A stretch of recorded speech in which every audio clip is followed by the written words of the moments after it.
अस्सलामुअलैकुम व्यूवर्स। आज की वीडियो में हम बात करेंगे दो तीन इंपॉर्टेंट स्टोरीज पर जो पाकिस्तान की क्रिकेट से रिलेटेड है। एक तो ये है कि सरफराज अहमद को जो चीफ सेलेक्टर बनाया जाने का सोचा जा रहा है, तो क्या उनका कोई पॉजिटिव इम्पैक्ट आएगा टीम पर।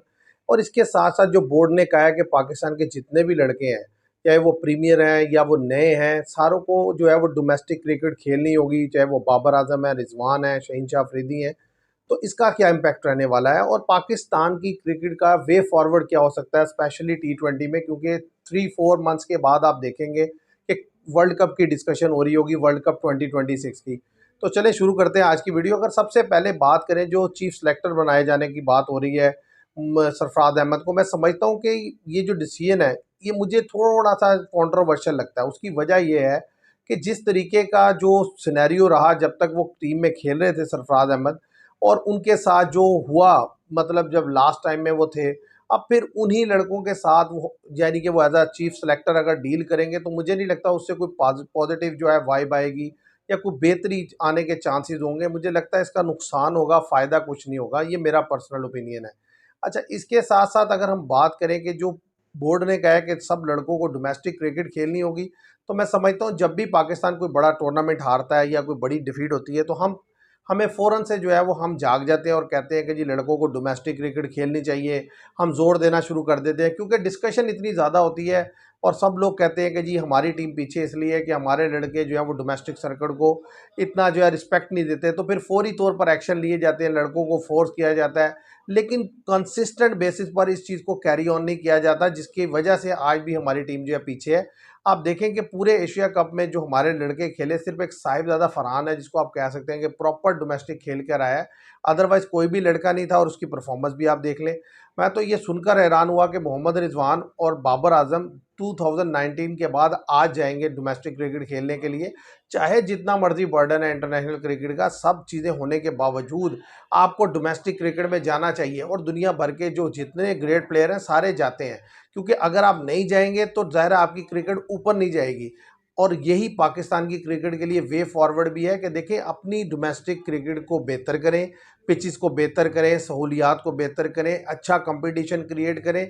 तभी वहाँ से बेहतर लड़के जो है निकल कर आएंगे और वो इंटरनेशनल लेवल पर परफॉर्म करेंगे। और दूसरी चीज़ ये है कि जो लड़के वहाँ परफॉर्म करें, चाहे वो बैटर हों, बॉलर हों या स्पिनर हो या फास्ट बॉलर हो, उनको मेरिट की बेस पर जो है सिलेक्शन की जाए।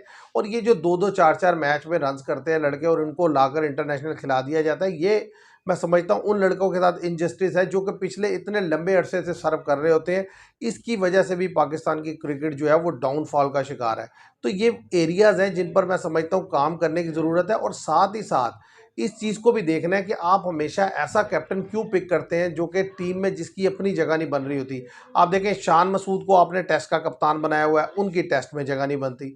सलमान अली आगा को आपने जो है T20 का कप्तान बनाया, जबकि वो उनकी T20 में जगह नहीं बनती, क्योंकि उनका वो स्ट्राइक रेट ही नहीं है, उनकी वो गेम ही नहीं है। तो असल चीज़ क्या है कि अगर आपने T20 2026 जो इंडिया में होना है और श्रीलंका में, उसमें बेहतरी करनी है, तो वो एक ही सूरत होगी कि आपको अपना कप्तान जो है वो किसी और को बनाना पड़ेगा जो डिज़र्व करता हो, जिसकी अपनी परफॉर्मेंस बेहतर हो। और साथ ही साथ मिडल ऑर्डर में आपको मज़ीद लड़के ट्राई करने होंगे।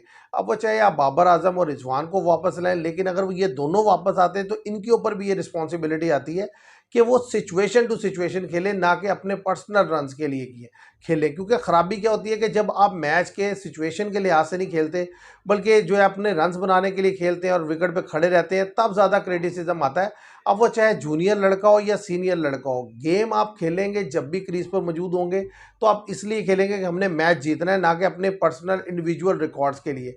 तो अब मुझे नहीं लगता कि ये जो मिडल ऑर्डर है जो अभी खेल रहा था, अगर यही मिडल ऑर्डर आप आगे कैरी ऑन करते हैं तो ये बेहतर परफॉर्म कर सकता है। मुझे नहीं लगता। देखें, साइम अयूब ने बहुत ही पुअर परफॉर्मेंस दी। हसन नवाज का मैं ये कहता हूँ कि उस लड़के को बहुत नीचे नंबर पर ले गए, आप उसको नंबर 2 पे यानी कि 1 डाउन खिलाएं या 2 डाउन खिलाएं, तो फिर देखिए अगर वो परफॉर्म नहीं करते तो फिर उनकी जगह किसी और को ट्राई किया जा सकता है। अदरवाइज उन्हें एक मौका मिलना चाहिए। और इसी तरीके से हारिस रऊफ की जगह आपको प्रॉपर बॉलर चाहिए। आज भी मैं सुन रहा था, एक जगह बात हो रही थी शायद आमिर की रिटर्न की, मुझे नहीं लगता कि उनको रिटर्न होगा और या होना चाहिए। आपके पास डोमेस्टिक सर्किट में बॉलर हैं, आपको उन बॉलर्स को ट्राई करना चाहिए। अफसोस की बात यह है, जब बड़ा इवेंट आता है आप उठाकर इन्हें ले जाते हैं और ये हर दफ़ा आपको जो है वो डिसअपॉइंट करते हैं, और इस दफ़ा भी ऐसे ही हुआ। तो पाकिस्तान की क्रिकेट में जो असल चीज़ है वो ये है कि जब तक मेरिट पे डिसीजन नहीं होंगे और जब तक जो है आप अपनी डोमेस्टिक को इम्पोर्टेंस नहीं देंगे और सारे लड़के जो यानी कि सीनियर हैं वो डोमेस्टिक में जाकर खेलेंगे नहीं, तब तक मुझे नहीं लगता कि पाकिस्तान की क्रिकेट में कोई बेहतरी आ सकती है। अगर बेहतरी लानी है तो इन चीज़ों पर काम करना होगा, तो आप देखेंगे कि टीम में बेहतरी आती हुई दिखाई देगी। Thank you very much.